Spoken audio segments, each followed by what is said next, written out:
I should have known he was going to get me back for this.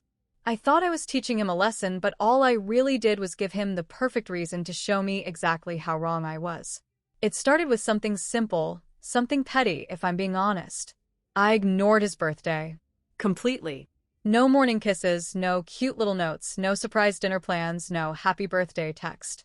I wanted him to feel what I had felt for months, maybe even years. That sinking, hollow feeling of being an afterthought. I wanted him to sit in that discomfort, to feel invisible the way I did every time I walked into a room and he barely looked up from his phone or his laptop. I wanted him to wonder, to second-guess, to ask himself if maybe, just maybe, I wasn't always going to be there. And most of all, I wanted him to miss me. But instead, he got even. I thought I had it all planned out. I woke up that morning and made sure to leave the house early, pretending like I had a packed schedule of meetings and errands. In reality, I sat at a cafe for half the morning, scrolling through social media, waiting for him to text me first. I imagined him sitting at home, growing more and more restless, checking his phone every few minutes, wondering why I hadn't acknowledged his day yet. I wanted to picture him standing in the kitchen, staring at the clock, debating whether or not he should reach out. But my phone stayed silent. He didn't text. He didn't call. He didn't ask where I was. I told myself he was just being stubborn, that he was waiting for me to break first, but as the hours ticked by, something uneasy started creeping into my stomach. By the time I got home, it was already past 7. I expected to find him sitting on the couch, looking at me with that passive-aggressive disappointment, maybe throwing some sarcastic comment my way like, "Wow, busy day?" But the house was quiet, the lights dim, and the faint smell of his cologne hung in the air like he'd been there and left. His keys were gone. His shoes, the ones he always kicked off by the door, were missing. I pulled out my phone and checked our shared location, my heart beating just a little faster now, but the setting was turned off. That was new. That was deliberate. That was a move I didn't expect. I stood in the middle of the living room, my arms crossed, trying to convince myself that this was still going my way, that he was probably sulking somewhere, waiting for me to cave. But then I noticed something on the kitchen counter, a small, square envelope with my name written on it in his handwriting. My stomach twisted. I reached for it, hesitating for just a second before tearing it open, my eyes scanning the short note inside. "Don't wait up." That was it. No explanations. No accusations. No passive-aggressive jab. Just 2 words that made my chest tighten with something dangerously close to panic. Because he wasn't supposed to do this. I was the one in control of this game. He was supposed to be home, brooding and miserable, realizing how much he'd taken me for granted. He wasn't supposed to walk away first. He wasn't supposed to leave me wondering. I stared at the note, my grip tightening around the edges, my mind racing through all the possibilities. Maybe he was just cooling off. Maybe he went to a bar, had a few drinks with some friends, let them talk him down from whatever anger he was holding on to. But the longer I stood there, the more I realized something felt different this time. There was no frustration, no irritation, no guilt-tripping text asking why I had ignored him all day. There was just distance. I picked up my phone and dialed his number, bringing it to my ear, tapping my nails against the counter as I waited for him to pick up. 1 ring. 2 rings. 3. Straight to voicemail. I tried again. Same thing. My stomach clenched, my fingers gripping the phone tighter, the confidence I had this morning now unraveling by the second. I told myself I wasn't going to be the desperate wife who called 10 times in a row, so instead, I sent a text. "Where are you?" No response. I stared at the message, watching the gray delivered checkmark sit there, unchanged, unmoving. He had read receipts on. Always. And yet, nothing. No movement. No reply. Just silence. I grabbed my keys off the hook and slipped on my shoes, my mind screaming at me that this was stupid, that I was overreacting, that he would probably walk in any minute, drunk and amused, maybe even throwing my own game back in my face. But some small, dark part of me whispered a different possibility. What if he really was done? What if this wasn't just about a birthday? What if this was about every time I had pushed him too far, dismissed his feelings, convinced myself that I was the only one who had a right to be hurt? I shook off the thought as I climbed into the car, gripping the steering wheel tighter than I needed to. He was fine. He was just being petty. He was trying to make me feel the way I had made him feel. I pulled out of the driveway and started driving, my mind running through every possible place he could be. But I never expected to find him there. And I sure as hell wasn't prepared for what I saw when I did. I didn't know where I was driving, but I knew I couldn't sit at home and wait for a response that wasn't coming. My hands gripped the steering wheel, my mind running through every possibility. He wouldn't go to his parents' place, not over something like this. He wasn't the type to crash at a friend's house either. If he was mad, he'd want space, but not in a way that involved talking about it to anyone. That wasn't Daniel. He kept things close, quiet, which meant if he had gone somewhere, it was intentional, planned. And that thought made my stomach tighten. I pulled into the parking lot of the one place I knew he wouldn't expect me to look first, the bar we used to go to when we first started dating. It wasn't close to our house, not somewhere we casually stopped by, but it was familiar, private, and the kind of place where no one would ask him what was wrong. I didn't even have to go inside. His car was parked near the back, and my chest tightened at the sight of it. I didn't know if I was relieved or more anxious. If he was here, it meant this wasn't about some grand escape. But it also meant he wasn't avoiding home out of forgetfulness. He was doing it deliberately. I sat in my car for a minute, debating whether I should go inside or wait for him to come out. But the longer I sat there, the more irritated I became. He was the one ignoring me. He was the one making this into something bigger than it needed to be. I had ignored his birthday, sure, but I didn't expect him to go nuclear over it. If anything, he should have been the one coming home, ready to argue, to tell me how messed up it was. But instead, he had turned it into some quiet punishment, locking me out completely. And that was worse than any yelling match. I got out of the car, walked across the lot, and pushed open the door. The bar wasn't packed, just a few scattered groups, some couples, and a few guys nursing drinks alone. I spotted him immediately. He was at a booth in the corner, his back against the wall, a half-empty glass in front of him. And he wasn't alone. I stopped in my tracks, my fingers curling into fists at my sides before I even fully processed what I was looking at. A woman sat across from him, leaning in slightly, her elbow on the table, her fingers lightly tapping against her glass. She was laughing, not in an obnoxious way, but in that slow, amused kind of way, like she had just heard something interesting. And Daniel? He was looking at her. Not just in passing, not just politely.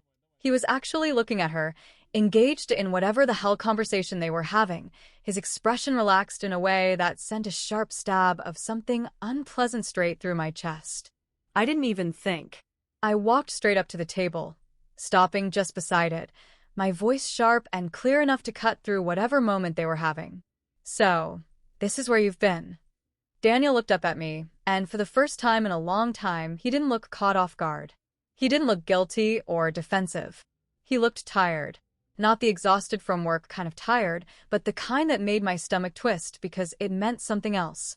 The woman looked between us, her eyebrows lifting slightly before she leaned back in her seat. She wasn't flustered, wasn't scrambling to explain, and that made it even worse. Daniel exhaled, setting his glass down as he met my gaze. I didn't think I owed you an explanation. The words knocked the air out of me in a way I wasn't prepared for. He had never spoken to me like that before. Not with that steady, quiet finality. It wasn't defensive, wasn't angry. It was like he had already decided something. I let out a short laugh, not because it was funny, but because it was either that or let the irritation turn into something else. Right. Because that's how marriage works. We just disappear for the night and don't owe each other anything. He didn't rise to it. He didn't argue. He just watched me, and that was worse. The woman glanced at him, then back at me, before reaching for her purse. I should probably go. I turned to her, my expression sharp. Yeah, you should. She didn't say anything, didn't try to justify her presence.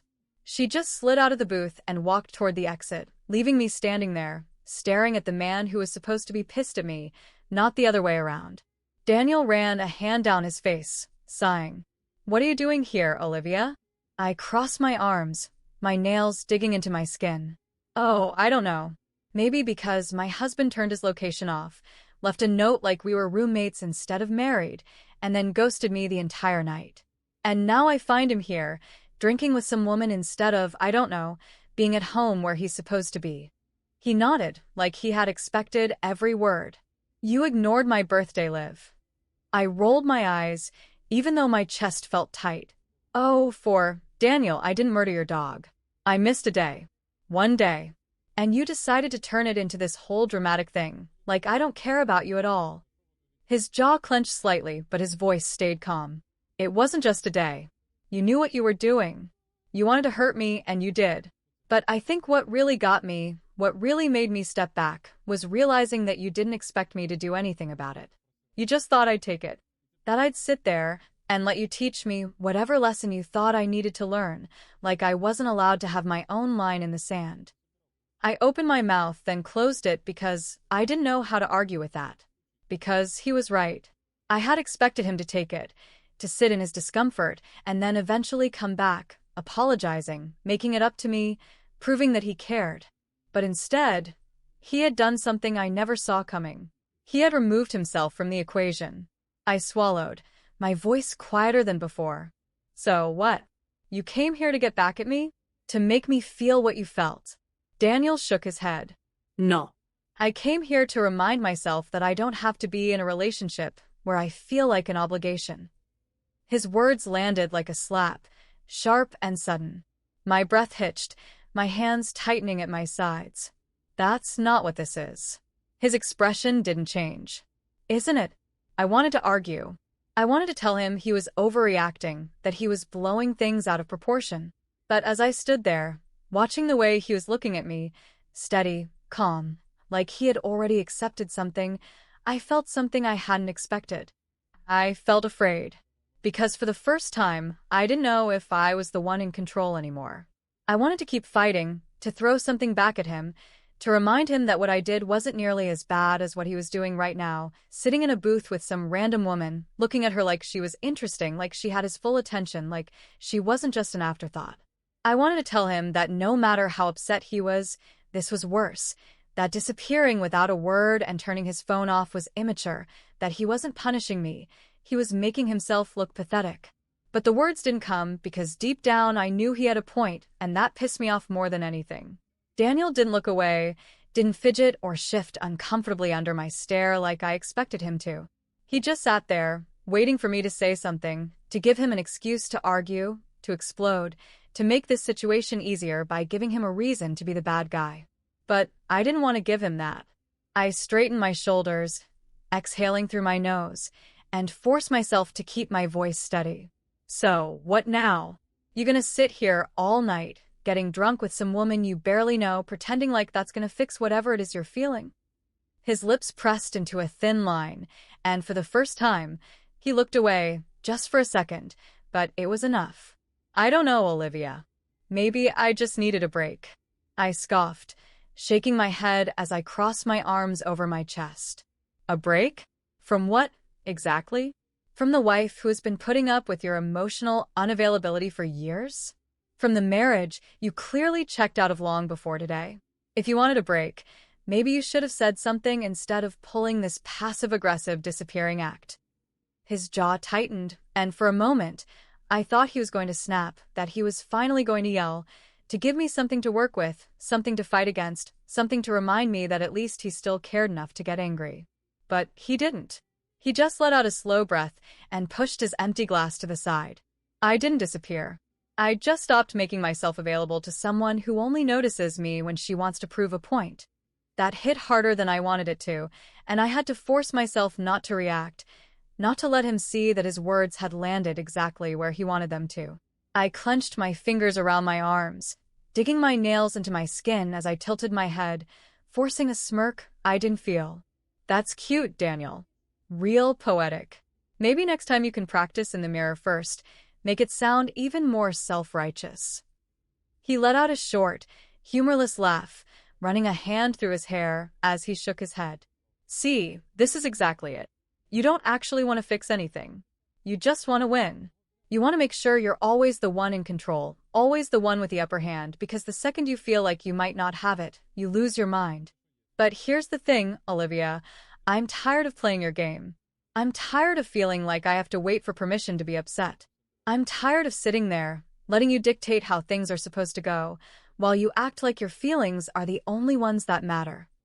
I felt something hot crawl up my throat, something dangerously close to panic, but I swallowed it down and forced myself to stay standing, to not let my legs give out under the weight of what was happening. I didn't know why, but this didn't feel like one of our usual fights. This wasn't the kind of argument that would end with him storming off and coming back hours later, pretending like nothing happened. This wasn't something I could fix with a few sharp words and a dismissive eye roll. This felt different, and I hated it.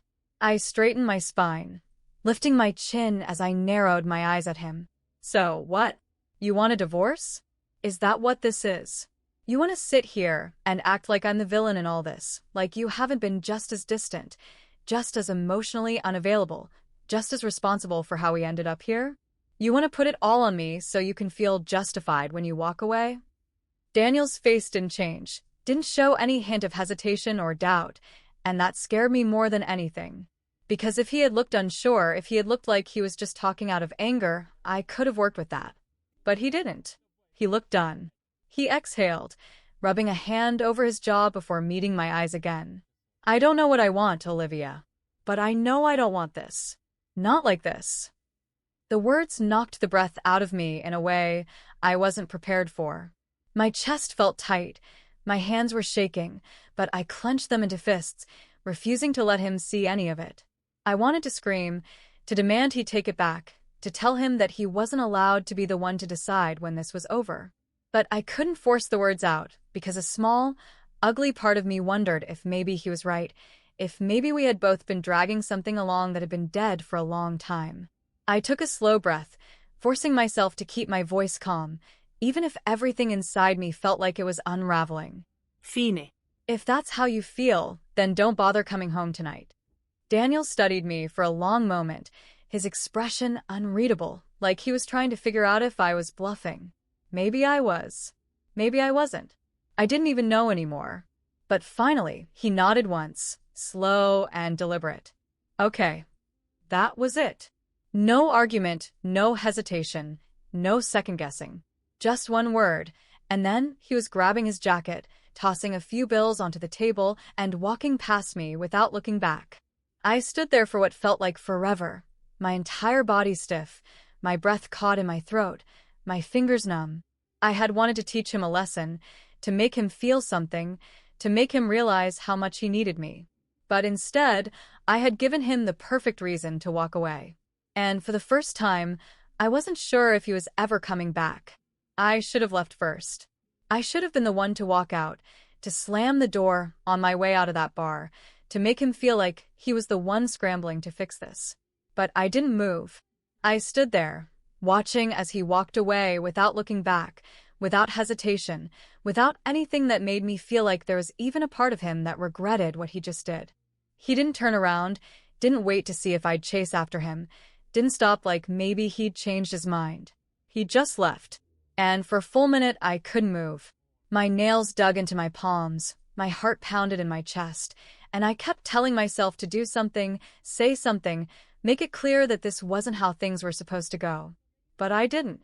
And by the time I finally forced my legs to move, by the time I stepped outside into the parking lot, his car was already gone. I sat in my car with my hands on the wheel, staring at my reflection in the rearview mirror, hating how unsettled I looked. I had been so sure that this would play out a certain way, that he would crack first, that he would be the one to fold, that he would come home, apologize, make it up to me, promise to do better. But now, for the first time, I wasn't sure if there was anything left to fix. I pulled out my phone, opened our messages, and stared at the last thing I had sent. Where are you? Still no response. Still no read receipt. I started typing something else, something sharp, something that would force a reaction, but then I stopped because I didn't even know what I wanted to say. I went home because there was nothing else to do. The house felt colder, emptier than before, and for the first time since this started, I let myself really feel it. The silence. The absence. The fact that he wasn't here. That he had actually listened when I told him not to come home. I hated that it made my chest feel tight, that it made my fingers shake when I put my phone down on the kitchen counter, that it made me want to call him, even though I knew I wouldn't. I grabbed a glass from the cabinet, poured myself a drink even though I wasn't sure if I really wanted it, and sat at the table, staring at nothing, waiting for the sound of his car in the driveway, knowing it wasn't coming. I didn't sleep much. Every sound outside made my heart jump. Every time my phone lit up, I felt that quick flash of hope that it was him. But it never was. I told myself I wasn't going to call, that I wasn't going to be the one to break first, that he was the one who left, so he should be the one to fix it. But by the next morning, my patience was gone. I grabbed my phone, dialed his number, and let it ring. Straight to voicemail. I tried again. Same thing. My chest felt tight as I stared at the screen, my fingers tightening around the edges of my phone, and I hated that this was what it had come to. I sent another message. "Where the hell are you?" Still nothing. I wasn't going to sit around all day waiting for him to decide when he wanted to talk, so I got in my car and drove to his office, telling myself that if he wasn't answering, I'd make him answer. But when I got there, when I walked inside, when I saw his desk empty, his chair pushed in, and his computer off, that uneasy feeling turned into something worse. I walked up to his coworker, some guy whose name I barely remembered, and forced my voice to stay calm. "Where's Daniel?" The guy looked up from his screen, blinking like he wasn't sure why I was asking. "He took the day off." I stared at him, waiting for him to say something else, but he just shrugged and turned back to his computer like this wasn't a big deal. But it was a big deal. Daniel never took days off. He never skipped work without saying something. And now he wasn't answering my calls, wasn't at work, wasn't home, and for the first time, I wasn't just angry. I was scared. I walked back to my car, sat in the driver's seat with my hands gripping the wheel, and tried to think. He wasn't at the bar. He wasn't at work. He hadn't gone home. That only left a few places, and none of them made me feel any better. I checked my phone again, opened his contact, hovered over the call button, then shut my eyes and took a breath before dialing someone else. His sister answered on the second ring, her voice cautious, like she already knew why I was calling. Leave. I exhaled, leaning back against the headrest. "Is he with you?" She hesitated, and that told me everything I needed to know. "Emily." My voice was sharper now, my patience gone. "Where is he?" Another pause. Then finally, she sighed. "He's here." My grip tightened around my phone. My jaw clenched, and for a second, I didn't say anything. Then, slowly, I forced the words out. "Put him on the phone. He doesn't want to talk right now." I laughed, but there was nothing funny about it. That's too bad. He doesn't get to just disappear and avoid this. He doesn't get to act like he's the victim when he's the one who left. Emily sighed again, softer this time. "Liv, maybe you should give him some space." I felt something sharp in my chest, something that made my throat feel tight, and I shook my head, even though she couldn't see me. No. That's not how this works. We don't do space, we talk. We argue. We deal with it. He doesn't get to shut me out. He's not shutting you out. He's trying to figure things out. The words made my stomach twist, because I knew exactly what she meant. Figure things out meant he was deciding if he even wanted to come back. I swallowed hard, my voice lower now. Is he saying it's over?" Emily didn't answer right away, and that was worse than anything she could have said. Finally, she spoke, and her voice was careful, hesitant. "I don't know what he's thinking right now, but maybe you should think about what you want to." I ended the call without saying anything else, dropping my phone into the passenger seat as I stared out the windshield, my heart pounding. I had been so sure that this was something we could fight about, something we could move past, something that would blow over once we both had time to calm down. But now, sitting there, realizing that for the first time since we met, I didn't know if he was ever coming back, I felt something I wasn't used to. I felt regret. I sat in my car outside his sister's house for what felt like hours, my fingers drumming against the steering wheel, my phone sitting untouched in the passenger seat with no new messages, no missed calls, no sign that he had even thought about reaching out. I knew I should have left, should have gone home. Should have given him the space everyone kept telling me he needed, but I couldn't make myself move. I needed to see him, to hear him say it, to force him to look me in the eye and tell me that he was really thinking about ending this. I wasn't going to let our marriage collapse over one fight, over a stupid birthday, over some woman at a bar who probably didn't even matter. I wasn't going to let him decide everything while I sat in silence, waiting for a choice to be made for me. I finally got out of the car and walked up to the front door, my hands tightening into fists at my sides as I knocked hard enough to make it clear that I wasn't going anywhere. It took a few seconds before Emily opened it, her expression already exasperated, like she had expected this, like she had been waiting for me to show up even though she had told me to stay away. She didn't say anything at first, just crossed her arms and leaned against the doorframe, blocking my view of the hallway behind her. "I need to see him," I said, forcing my voice to stay even, refusing to let her see how much my patience was cracking. She let out a slow breath, shaking her head just slightly. "Liv, I told you. I don't care what you told me." I stepped closer, lowering my voice, my hands pressing against the doorframe. "You don't get to decide how this goes. He's my husband, and I am not just going to sit around waiting for him to come to some life-changing decision without me."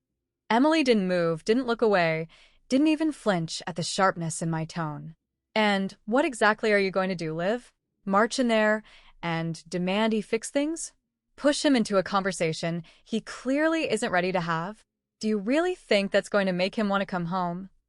I clenched my teeth, my jaw tightening as I forced myself not to snap, not to push past her, not to make this even worse.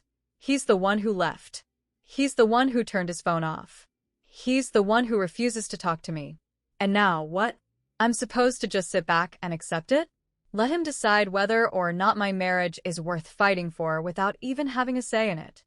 Emily's expression didn't change, but something in her eyes softened just slightly. "Maybe he's waiting to see if you think it's worth fighting for too." I exhaled sharply, shaking my head as I stepped back, running a hand down my face, trying to keep my frustration from boiling over. "I wouldn't be here if I didn't think it was worth it." "Then maybe you should think about why he doesn't know that." I looked at her, my chest tightening, my stomach twisting, my hands shaking just slightly at my sides. I hated that she was making sense, that she was forcing me to see something I had been trying to avoid, that maybe this wasn't just about Daniel making a decision. Maybe this was about the fact that he didn't believe I wanted to fix it in the first place. Before I could say anything else, I heard footsteps behind her, and then, just like that, he was there. He stopped in the hallway, his expression unreadable, his gaze settling on me like he was trying to figure out if I was really here or if I was just another argument waiting to happen. I took a breath, steadying myself, forcing my voice to stay calm as I looked at him. "Can we talk?" He didn't answer right away, didn't move, didn't give me anything that made me feel like I had a chance to fix this. Then, finally, he let out a slow breath and nodded once. "Yeah." Emily stepped aside, giving me one last look before walking away, leaving us standing there in the quiet, in the space between everything that had been said and everything that still needed to be. I stepped inside, closing the door behind me, my hands tightening into fists for a second before I forced them to relax. He stood there, waiting, watching, not saying anything, and for the first time in a long time, I felt like I had no idea what to do next. I swallowed hard, forcing myself to look at him, forcing myself to stop thinking about winning, about control, about making him feel as bad as I had felt. "I didn't mean to push you this far." Daniel studied me, his expression unreadable. "But you did." I nodded, my throat tight, my chest heavy, my voice quieter than before. "I did." He exhaled, running a hand through his hair before finally looking at me, something in his face more exhausted than angry now. "Liv, I don't know if I can keep doing this. I don't know if I want to keep doing this." The words made something sharp twist in my stomach, but I forced myself not to react, not to throw my defenses up, not to push back the way I always did. "I don't want to lose you."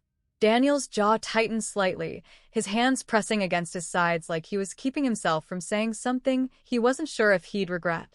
"Then why do you keep acting like you don't care if you do?" I swallowed hard, forcing myself to hold his gaze, to stop looking for an easy way out, to stop pretending that I hadn't played a part in all of this.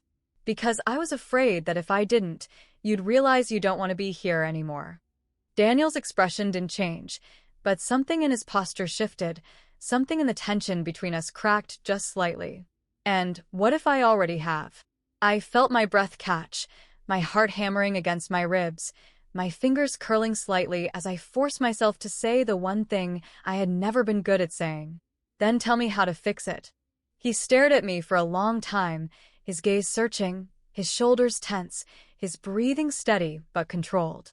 Then, finally, after what felt like forever, he exhaled, shaking his head slightly. I don't think this is something you just fix. My chest tightened, my stomach twisted, and for the first time, I felt something close to panic. Daniel. He held up a hand, stopping me. I'm not saying I'm done, but I'm not saying I'm coming home either. I let out a slow breath, nodding, my hand shaking slightly as I forced myself to accept what he was saying. So, what do we do? He let out a humorless laugh, shaking his head. I don't know, but I think we both need to figure it out. I wanted to fight it, to argue, to tell him that I didn't need time, that I knew what I wanted, that I just needed him to come back, so we could fix this. But I knew that wasn't fair. I knew that wasn't what he needed. So instead, I just nodded, even though it felt like I was agreeing to something I wasn't ready for. Okay. Daniel looked at me for a long moment, then nodded once before stepping back. I'll call you when I'm ready to talk. And then he turned and walked away, leaving me standing there, alone, realizing that maybe for the first time in my life, I had finally pushed someone too far.